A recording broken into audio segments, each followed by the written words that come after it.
334 ቀን ሆኖናል በእግዚአብሔር ጸጋ መስከረም 1 ዘፍጥረት 1 ብለን የእግዚአብሔርን ቃል ማንበብና ማጥናት ከጀመረን ዛሬ የምናነበው ክፍል ደግሞ የገላትያ መልእክትን ከምዕራፍ 1 እስከ 3 ድረስ ይሆናል። አብረን እናንብብ። በጌታ በኢየሱስ ስም አነባለሁ። ገላትያ ምዕራፍ 1 በኢየሱስ ክርስቶስ ከሙታንም ባስነሳው በእግዚአብሔር አብ ሐዋርያ የሆነ እንጂ ከሰዎች ወይም በሰው ያልሆነ ጳውሎስ ከእኔም ጋር ያሉት ወንድሞች ሁሉ ወደ ገላትያ አብያተ ክርስቲያናት ከእግዚአብሔር ከአባታችን ከጌታችንም ከኢየሱስ ክርስቶስ ጸጋና ሰላም ለእናንተ ይሁን። ክፉ ከሆነ ከአሁኑ ዓለም ያድነን ዘንድ እንደ አምላካችንና እንደ አባታችን ፈቃድ ስለ ኃጢአታችን ራሱን ሰጠ። ለአብ ከዘላለም እስከ ዘላለም ክብር ይሁን፣ አሜን። በክርስቶስ ጸጋ እናንተን ከጠራችሁ ከእርሱ ወደ ልዩ ወንጌል እንዲፈጥናችሁ እንዴት እንዳለፋችሁ እደነቃለሁ። እርሱ ግን ሌላ ወንጌል አይደለም፣ የሚያናውጧችሁ የክርስቶስንም ወንጌል ሊያጣምሙ የሚወዱ አንዳንዶች አሉ እንጂ። ነገር ግን እኛ ብንሆን ወይንም ከሰማይ መልአክ ከሰበክንላችሁ ወንጌል የሚለይ ወንጌል ቢሰብክላችሁ የተረገመ ይሁን። አስቀድመን እንዳልን እንዲሁ አሁን ሁለተኛ ላለው ከተቀበላችሁት የተለየውን ማንም ቢሰብክላችሁ የተረገመ ይሁን። ሰውን ወይም እግዚአብሔርን አሁን እሺ ያሰኛለሁን? ወይስ ሰውን ደስ ላሰኝ እፈልጋለሁን? አሁን ሰውን ደስ ባሰኝ የክርስቶስ ባሪያ ባልሆንኩም። ወንድሞች ሆይ በእኔ የተሰበከ ወንጌል እንደ ሰው እንዳይደላ አስታውቃችኋለሁ። ኢየሱስ ክርስቶስ ገልጦልኛል እንጂ እኔ ከሰው አልተቀበልኩትም አልተማርኩትምም። በአይሁድ ስርዓት በፊት እንዴት እንደኖርኩ ሰምታችኋልና የእግዚአብሔርን ቤተ ክርስቲያን ያለ ልክ አሳድድና አጠፋ ነበር። ለአባቶችም ወግ ከመጠን ይልቅ የቀናሁ በወገኔ ዘንድ በዘመኔ ካሉት ብዙዎችን በአይሁድ ስርዓት እበልጥ ነበረ። ነገር ግን በእናቴ ማህፀን ሳለው የለየኝ በጸጋውም የጠራኝ እግዚአብሔር በአሕዛብ መካከል ስለ እርሱ ወንጌልን ሰብክ ዘንድ ልጁን በእኔ ሁኔታ ሊገልጥ በወደደ ጊዜ ወዲያው ከስጋና ከደም ጋር አልተማከርኩም።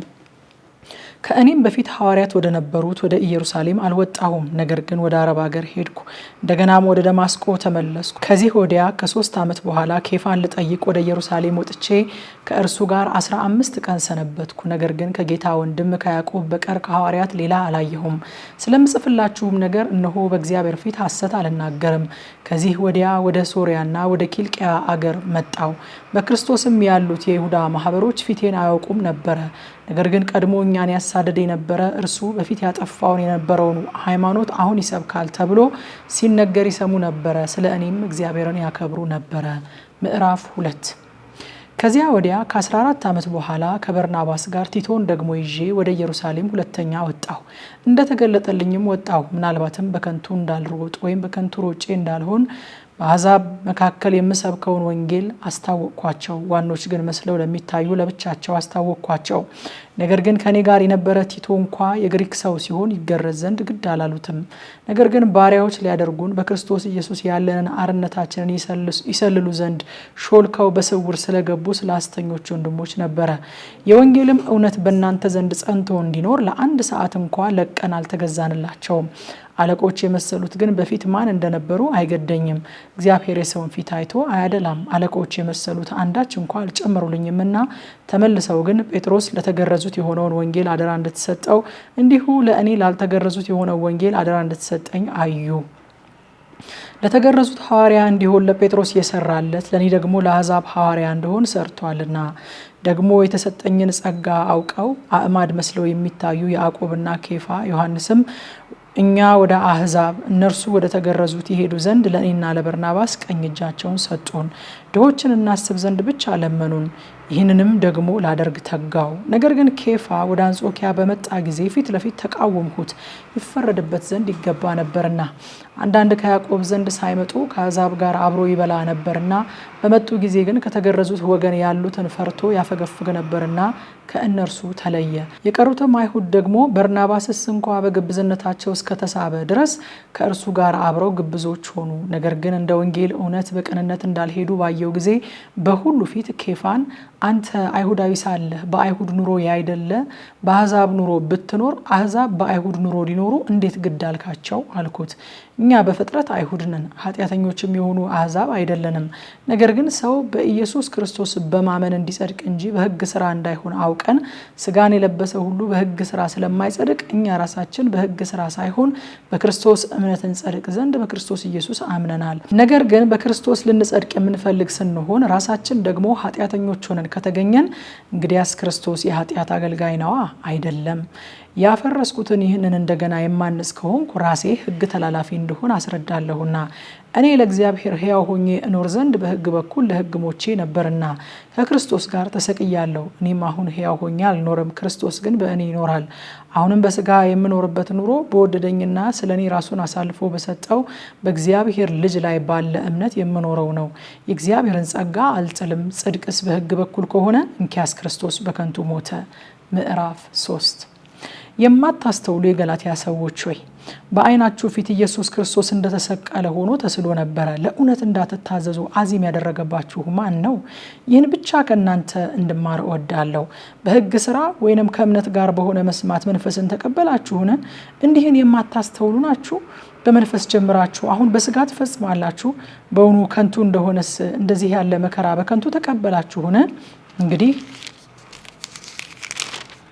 መንፈስን የሚሰጣችሁ በእናንተም ዘንድ ተአምራት የሚያደርግ በሕግ ስራ ነውን? ወይስ ከእምነት ጋር በሆነ መስማት ነው?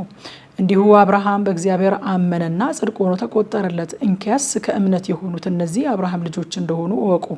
መጽሐፍም እግዚአብሔር አሕዛብን በእምነት እንዲያጸድቅ አስቀድሞ አይቶ ባንተ አሕዛብ ሁሉ ይባረካሉ ብሎ ወንጌልን ለአብርሃም አስቀድሞ ሰበከ። እንደዚህ ከእምነት የሆኑት ካመነው ከአብርሃም ጋር ይባረካሉ።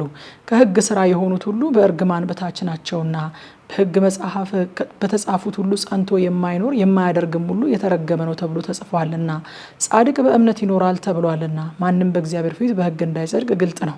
ሕግም በእምነት አይደለም፣ ነገር ግን የሚያደርገው ይኖርበታል ተብሏል።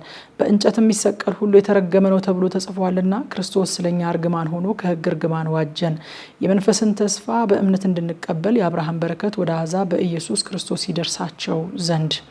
ወንድሞች ሆይ እንደ ሰው ልማድ እላለሁ፣ የሰውስ እንኳ ቢሆን እርግጠኛውን ኪዳን ማንም አይንቅም ወይም አይጨምርበትም። ለአብርሃምና ለዘሩ የተስፋው ቃል ተነገረ። ስለ ብዙዎች እንደሚነገር ለዘሮቹ አይልም፣ ስለ አንድ እንደሚነገር ግን ለዘርህ ይላል፣ እርሱም ክርስቶስ። ይህን እላለሁ ከ430 ዓመት በኋላ የተሰጠው ሕግ አስቀድሞ በእግዚአብሔር የተረጋገጠውን ኪዳን የተስፋውን ቃል እስኪሽር ድረስ አያፈርስም። ርስቱ በሕግ ቢሆንስ እንግዲያስ በተስፋ ቃል አይሆንም። በተስፋ ቃል ግን እግዚአብሔር ለአብርሃም ሰጥቷል። እንግዲህ ሕግ ምንድን ነው? ተስፋው የተሰጠው ዘር እስኪመጣ ድረስ በመካከለኛ እጅ በመላእክት በኩል ስለ ሕግ መተላለፍ ተጨመረ። መካከለኛውም ለአንድ ብቻ አይደለም፣ እግዚአብሔር ግን አንድ ነው። እንግዲህ ሕግ የእግዚአብሔርን ተስፋ ቃል የሚቃወም ነውን? አይደለም።